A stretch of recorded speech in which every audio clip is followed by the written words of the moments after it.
My fellow Americans, 4 years ago, we launched a great national effort to rebuild our country, to renew its spirit, and to restore the allegiance of this government to its citizens. In short, we embarked on a mission to make America great again for all Americans. As I conclude my term as the 45th President of the United States, I stand before you truly proud of what we have achieved together. We did what we came here to do, and so much more. This week, we inaugurate a new administration and pray for its success in keeping America safe and prosperous. We extend our best wishes, and we also want them to have luck, a very important word. I'd like to begin by thanking just a few of the amazing people who made our remarkable journey possible. First, let me express my overwhelming gratitude for the love and support of our spectacular First Lady, Melania. Let me also share my deepest appreciation to my daughter Ivanka, my son-in-law Jared, and to Barron, Don, Eric, Tiffany, and Lara. You fill my world with light and with joy. I also want to thank Vice President Mike Pence, his wonderful wife Karen, and the entire Pence family. Thank you as well to my Chief of Staff, Mark Meadows, the dedicated members of the White House staff, and the Cabinet, and all of the incredible people across our administration who poured out their heart and soul to fight for America. I also want to take a moment to thank a truly exceptional group of people, the United States Secret Service. My family and I will forever be in your debt. My profound gratitude as well to everyone in the White House Military Office, the teams of Marine One and Air Force One, every member of the armed forces, and state and local law enforcement all across our country. Most of all, I want to thank the American people. To serve as your president has been an honor beyond description. Thank you for this extraordinary privilege, and that's what it is, a great privilege and a great honor. We must never forget that while Americans will always have our disagreements, we are a nation of incredible, decent, faithful, and peace-loving citizens who all want our country to thrive and flourish and be very, very successful and good. We are a truly magnificent nation. All Americans were horrified by the assault on our Capitol. Political violence is an attack on everything we cherish as Americans. It can never be tolerated. Now more than ever, we must unify around our shared values and rise above the partisan rancor and forge our common destiny. 4 years ago, I came to Washington as the only true outsider ever to win the presidency. I had not spent my career as a politician, but as a builder looking at open skylines and imagining infinite possibilities. I ran for president because I knew there were towering new summits for America just waiting to be scaled. I knew the potential for our nation was boundless as long as we put America first. So I left behind my former life and stepped into a very difficult arena, but an arena nevertheless with all sorts of potential if properly done. America had given me so much, and I wanted to give something back. Together with millions of hardworking patriots across this land, we built the greatest political movement in the history of our country. We also built the greatest economy in the history of the world. It was about America first because we all wanted to make America great again. We restored the principle that a nation exists to serve its citizens. Our agenda was not about right or left. It wasn't about Republican or Democrat, but about the good of a nation, and that means the whole nation. With the support and prayers of the American people, we achieved more than anyone thought possible. Nobody thought we could even come close. We passed the largest package of tax cuts and reforms in American history. We slashed more job-killing regulations than any administration had ever done before. We fixed our broken trade deals, withdrew from the horrible Trans-Pacific Partnership and the impossible Paris Climate Accord, renegotiated the one-sided South Korea deal, and we replaced NAFTA with the groundbreaking USMCA. That's Mexico and Canada, a deal that's worked out very, very well. Also, and very importantly, we imposed historic and monumental tariffs on China, made a great new deal with China. But before the ink was even dry, we and the whole world got hit with the China virus. Our trade relationship was rapidly changing. Billions and billions of dollars were pouring into the U.S., but the virus forced us to go in a different direction. The whole world suffered, but America outperformed other countries economically because of our incredible economy and the economy that we built. Without the foundations and footings, it wouldn't have worked out this way. We wouldn't have some of the best numbers we've ever had. We also unlocked our energy resources and became the world's #1 producer of oil and natural gas, by far. Powered by these policies, we built the greatest economy in the history of the world. We reignited America's job creation and achieved record low unemployment for African Americans, Hispanic Americans, Asian Americans, women, almost everyone. Income soared, wages boomed, the American dream was restored, and millions were lifted from poverty in just a few short years. It was a miracle. The stock market set one record after another, with 148 stock market highs during this short period of time, and boosted the retirements and pensions of hardworking citizens all across our nation. 401ks are at a level they've never been at before. We've never seen numbers like we've seen, and that's before the pandemic and after the pandemic. We rebuilt the American manufacturing base, opened up thousands of new factories, and brought back the beautiful phrase, "Made in the USA." To make life better for working families, we doubled the child tax credit and signed the largest ever expansion of funding for child care and development. We joined with the private sector to secure commitments to train more than 16 million American workers for the jobs of tomorrow. When our nation was hit with the terrible pandemic, we produced not one, but 2 vaccines with record-breaking speed, and more will quickly follow. They said it couldn't be done, but we did it. They called it a medical miracle, and that's what they're calling it right now, a medical miracle.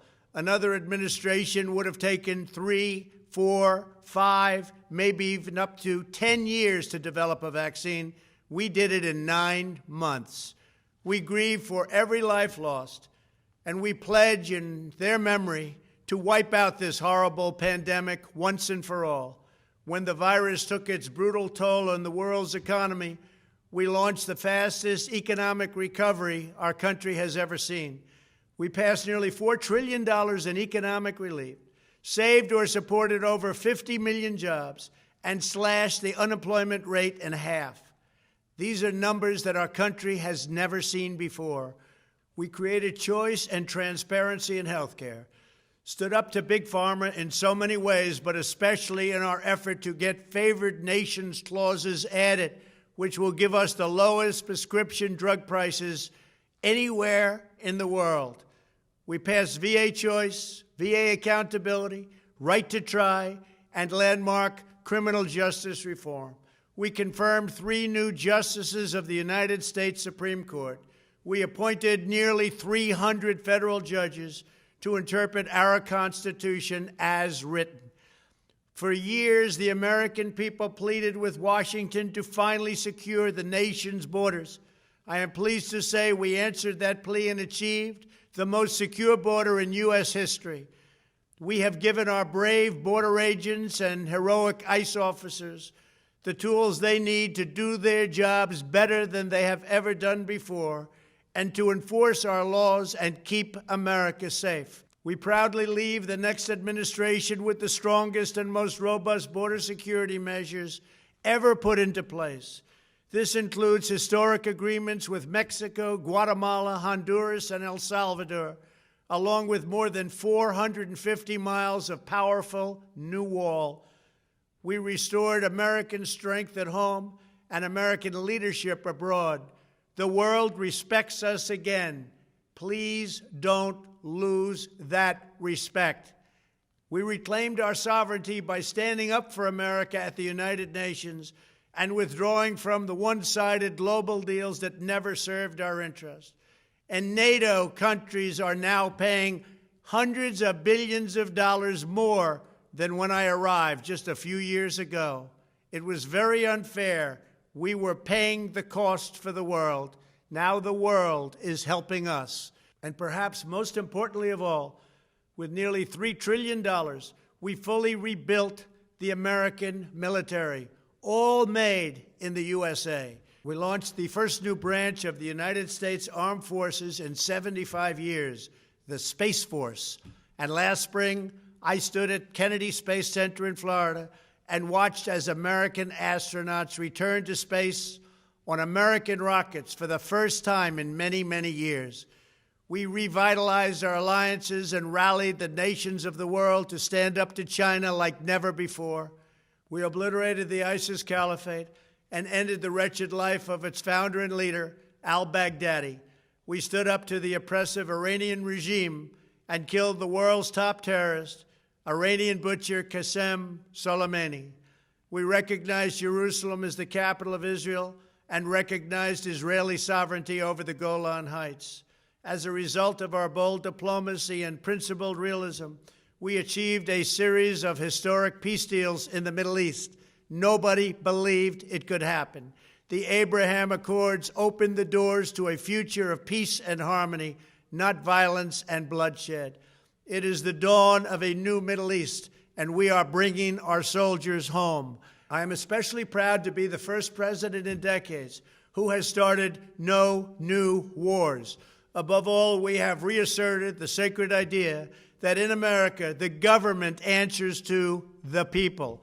Our guiding light, our North Star, our unwavering conviction has been that we are here to serve the noble, everyday citizens of America. Our allegiance is not to the special interests, corporations, or global entities. It's to our children, our citizens, and to our nation itself. As president, my top priority, my constant concern, has always been the best interests of American workers and American families. I did not seek the easiest course. By far, it was actually the most difficult. I did not seek the path that would get the least criticism. I took on the tough battles, the hardest fights, the most difficult choices, because that's what you elected me to do. Your needs were my first and last unyielding focus. This, I hope, will be our greatest legacy. Together, we put the American people back in charge of our country. We restored self-government. We restored the idea that in America, no one is forgotten because everyone matters and everyone has a voice. We fought for the principle that every citizen is entitled to equal dignity, equal treatment, and equal rights, because we are all made equal by God. Everyone is entitled to be treated with respect, to have their voice heard, and to have their government listen. You are loyal to your country, and my administration was always loyal to you. We worked to build a country in which every citizen could find a great job and support their wonderful families. We fought for the communities where every American could be safe and schools where every child could learn. We promoted a culture where our laws would be upheld, our heroes honored, our history preserved, and law-abiding citizens are never taken for granted. Americans should take tremendous satisfaction in all that we have achieved together. It's incredible. Now, as I leave the White House, I have been reflecting on the dangers that threaten the priceless inheritance we all share. As the world's most powerful nation, America faces constant threats and challenges from abroad. But the greatest danger we face is a loss of confidence in ourselves, a loss of confidence in our national greatness. A nation is only as strong as its spirit. We are only as dynamic as our pride. We are only as vibrant as the faith that beats in the hearts of our people. No nation can long thrive that loses faith in its own values, history, and heroes, for these are the very sources of our unity and our vitality. What has always allowed America to prevail and triumph over the great challenges of the past has been an unyielding and unashamed conviction in the nobility of our country and its unique purpose in history. We must never lose this conviction. We must never forsake our belief in America. The key to national greatness lies in sustaining and instilling our shared national identity. That means focusing on what we have in common, the heritage that we all share. At the center of this heritage is also a robust belief in free expression, free speech, and open debate. Only if we forget who we are and how we got here could we ever allow political censorship and blacklisting to take place in America. It's not even thinkable. Shutting down free and open debate violates our core values and most enduring traditions. In America, we don't insist on absolute conformity or enforce rigid orthodoxies and punitive speech codes. We just don't do that.